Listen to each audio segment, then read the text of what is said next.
My name is Joseph. I'm 62 years old, and for most of my life, I believed I understood faith, that I was walking a righteous path, that I was guiding others with certainty. I was a religious leader, deeply rooted in tradition, respected in my community here in Chicago, where I had served for decades. That morning felt like any other. I rose early, just before dawn, ready to lead the day's first prayer. The streets were quiet as I walked to our small place of worship, a space where I had taught for years, a place that had become an extension of my soul. I stood before my congregation, a group I had known for so long, faces familiar, expectant, trusting. I led them in prayer, reciting the words I had memorized over a lifetime. My voice was steady, my posture upright, as I bowed and whispered sacred supplications. But then, something changed, a tightness in my chest. I ignored it, a minor discomfort, I told myself, but it worsened, sharp, unbearable, as if a blade had lodged itself into my heart. The strength in my body vanished. My vision blurred, and the people before me became shadows, distant and unreachable. I tried to speak, to call for help, but nothing came out. Panic surged through me. My lips moved, but no sound escaped. I tried to recite a prayer, one I had repeated countless times, but the words would not come. I fell to my knees, my head tilted back. The world slowed. Voices swirled around me, urgent, frightened. Hands grabbed my shoulders, shook me. Someone called 911, but I was no longer part of it. The weight of my body faded. The pain vanished. I was being pulled away.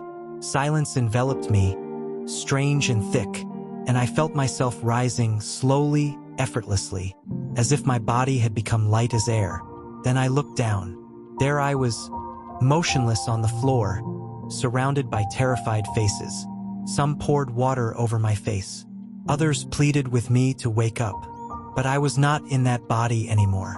I was above them, detached, watching, and in that moment, something settled in me. A peace I could not describe. A warmth, soft and inviting, surrounded me like an embrace. I knew I was dying, but there was no fear. For years, I had lived for this moment, prepared for it, awaited it. I had walked in faith, had led others in devotion. Now it was time to receive the reward I had always believed awaited me. A light appeared, warm, radiant, pulling me in. I turned toward it, comforted, certain that I was on my way to paradise. But then something changed. The light dimmed. Darkness crept in, thick and heavy like tar, suffocating. The warmth vanished. The peace dissolved. And then, a voice, cold, familiar. "Welcome, Joseph." CTA, subscribe. Before we continue, I want to offer you something special. If this story has touched your heart so far, I invite you to subscribe to the channel. Together, we're building a family of faith, a place of light and truth. Don't miss what's coming. Let's walk this journey together. Your support means more than you know. Hashtag Chapter 2 Into Darkness. The light faded rapidly, swallowed by a dense mist that thickened into total darkness. But this wasn't the darkness of night or closed eyes. This was something alive, pressing against my skin, embedding into my soul. Couldn't breathe. Panic exploded inside me. I tried to go back, to my body, to my congregation, but I couldn't move. I was suspended, paralyzed. And then I heard it again. That voice, deep and cold, coming from everywhere and nowhere. "Welcome, Joseph." The air trembled with it. I turned, or at least I thought I did. There was no body, no movement, only awareness. And in front of me, a door appeared, massive, ancient, forged of black stone and sealed with rusted chains. Smoke coiled from its edges, thick and writhing. The very air around it pulsed, almost like a heartbeat. Ancient, dark, and powerful. And I knew, all my life, I had preached about this place, warned people, delivered sermons, spoke of torment and fire, but I had never imagined I'd see it. This is a test, I told myself. God is testing me, measuring my faith. Asterisk. But then, the chains rattled. The door swung open, I wanted to run, to resist, but I couldn't move. A force stronger than anything I had ever known pulled me forward. Beyond the door was an abyss, endless, black, swallowing everything. The air itself churned with flames that burned and froze, all at once. A torment that defied nature. And the screams, men, women, children, echoing without end. Then one voice stood out, my mother's. Mercy, mercy, asterisk, asterisk. My knees buckled, or they would have if I had knees. Terror seized me. No, this cannot be. She had been faithful, devout, a woman of prayer and obedience. Why was she here? The darkness didn't answer. And in that moment, I realized something horrifying. Things here did not work the way I had believed. With each step forward, the ground moved beneath me. Not stone, not earth, but something alive. It trembled beneath me, as if disturbed by my presence. I did not know where I was going, but I couldn't stop. I had to walk forward, into the unknown. Hell wasn't one place, it was many. The first place I came to was a valley, vast and endless, covered in barbed thorns and jagged chains. Thousands crawled there, bound, pierced, their bodies torn by every movement. They didn't scream, they simply suffered. A voice echoed through the valley, clear and thunderous. These are the ones who instilled fear into hearts and drove others away from truth. A chill ran through me, and I remembered. Years ago, a young man had come to me, broken by sin. He asked me, "Can God forgive me?"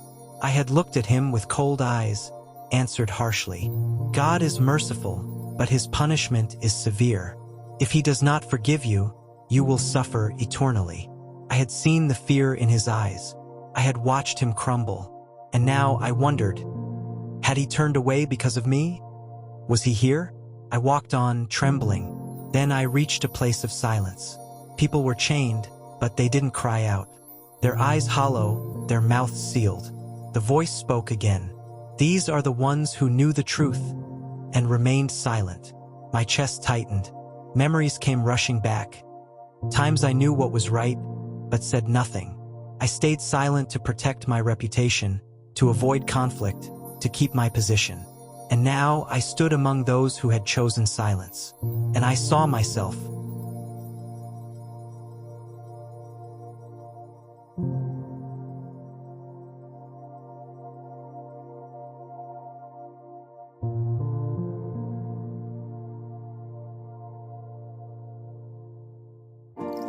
I kept walking. Every step was heavy, burdened by a growing weight in my soul.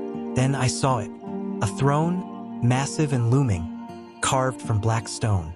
Chains wrapped around it like serpents, glowing faintly with an otherworldly light. It stood before me like a monument of reckoning. And on that throne sat a man I once revered.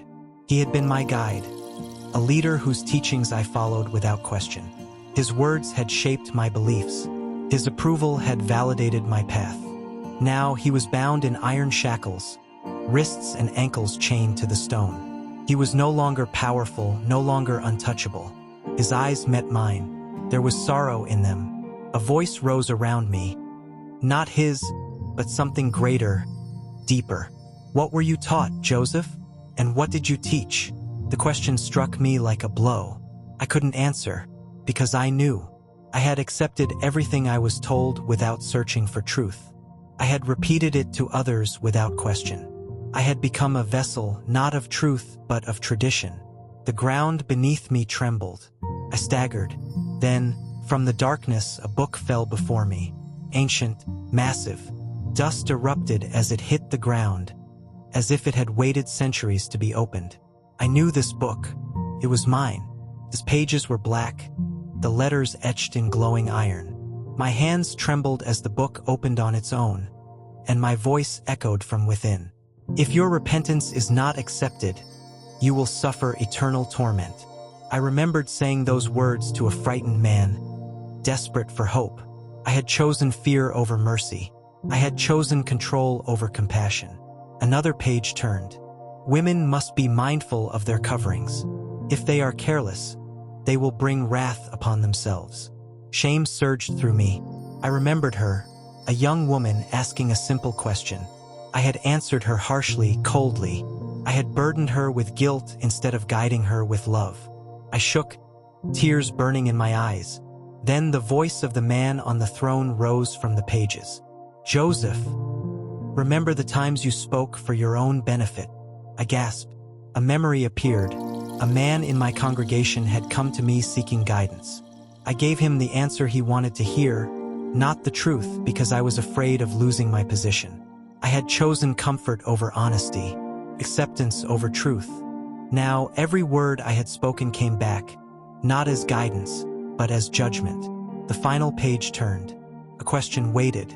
"Will your faith save you from this place?" And for the first time in my life, I had no answer. I had always believed that faith would save me, that my devotion, my teachings, my rituals would be enough.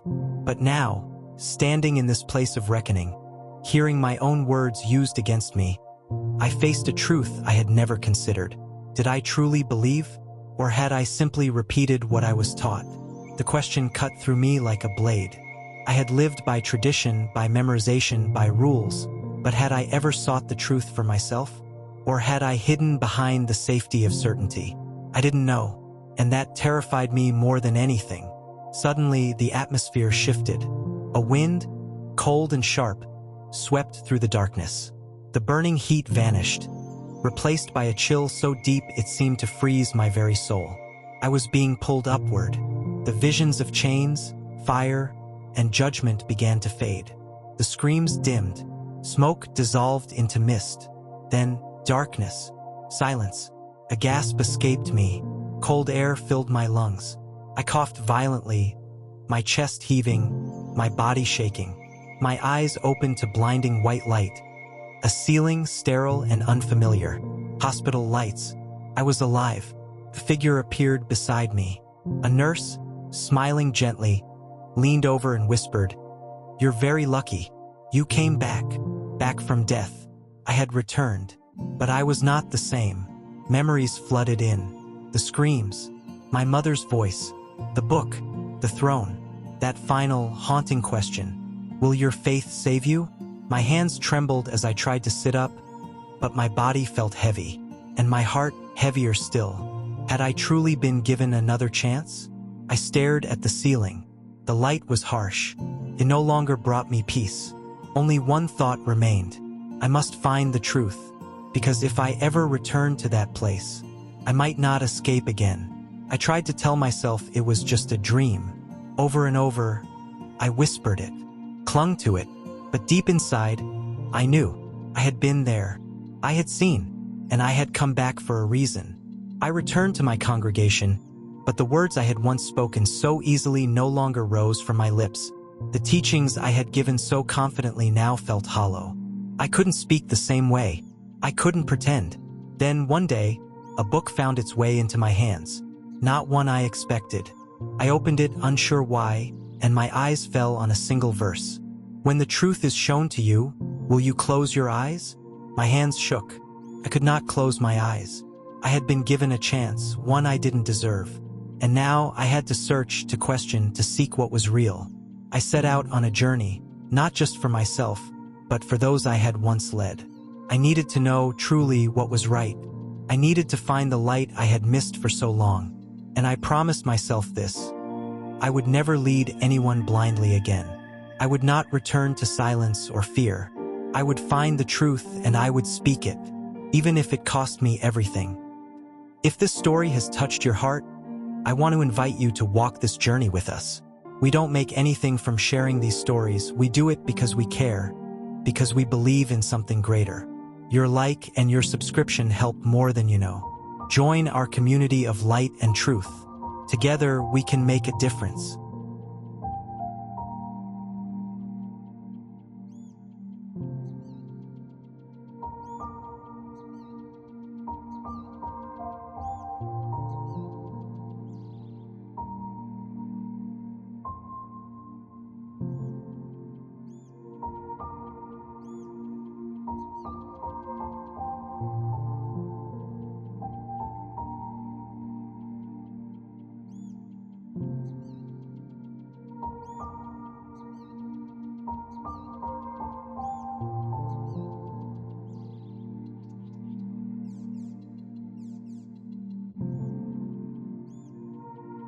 Life after that moment was never the same.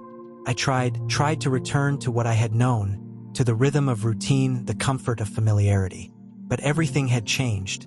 My eyes had seen beyond this world, beyond what I thought was possible. And no matter how hard I tried, I couldn't unsee it. The faces, the cries, the darkness, the judgment, and above all, the question that echoed without mercy in my soul.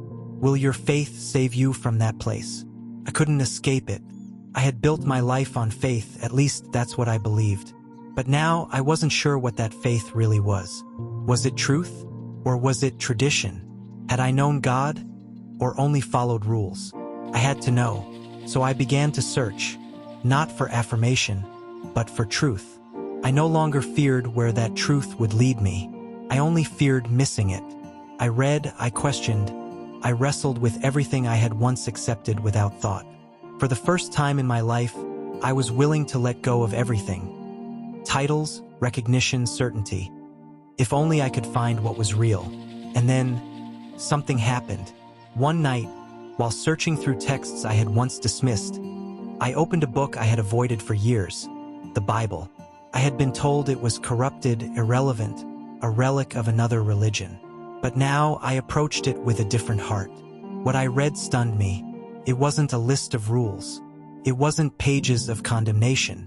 It was a story of love, of sacrifice, of a God who pursued humanity not with wrath, but with grace. It spoke of a man who was also God, a man who healed the sick, lifted the broken, forgave sinners, and gave his life, not for the righteous, but for the lost. Jesus. His name had once meant little to me, just another prophet, I thought. But as I read his words, something stirred deep within me. I am the way, the truth, and the life. No one comes to the Father except through me. It felt as if the words leapt from the page and into my soul. He wasn't offering a religion. He was offering himself, a path to the Father, a bridge over the abyss I had seen, a savior not from hardship, but from eternal separation. And I wept, for the years I had spent blind, for the people I had led astray, for the truth I had ignored. I remembered every moment in that place. The valley of thorns, the chained faces, the silent eyes. I remembered the book of judgment, where my own words had become a testimony against me. And I remembered my mother's voice, crying out for mercy. I had believed that faith in itself would save me, that my rituals, my prayers, my works were enough. But now I saw, faith alone is only as strong as what it's placed in. I had placed mine in the wrong thing, not in truth, not in grace, not in the Savior.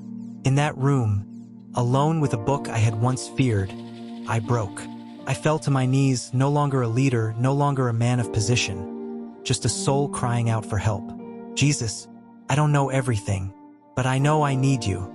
Save me, lead me, show me the truth. And peace came not as emotion, but as presence. Quiet, overwhelming peace. A warmth filled the room, and I knew he had heard me. The chains that had wrapped around my soul were gone. The fear gone. In their place stood hope, purpose. I had been spared, not by chance, not by my own merit, but by mercy. A mercy I didn't deserve. And now I could not keep this to myself. I had to speak. I had to warn. Because many are like I was, trusting in systems, traditions, rituals, but far from truth. Far from the one who saves. I had led people away from the light. Now I would spend the rest of my days calling them back to it. You may think you have time. You may believe you are safe because of tradition, knowledge, or good works. But I tell you the truth. None of it can save you without Jesus. There is a war for your soul. I have seen it. I have stood on the edge of eternity. And I returned for this moment. To tell you, to beg you, do not wait. Seek the truth. Call out to him while you still can. He is near. He is waiting. And he will answer. Because I am proof no one is too far gone. Not even me. If you've made it this far, I know this story touched something deep inside you. Don't stop here. A new video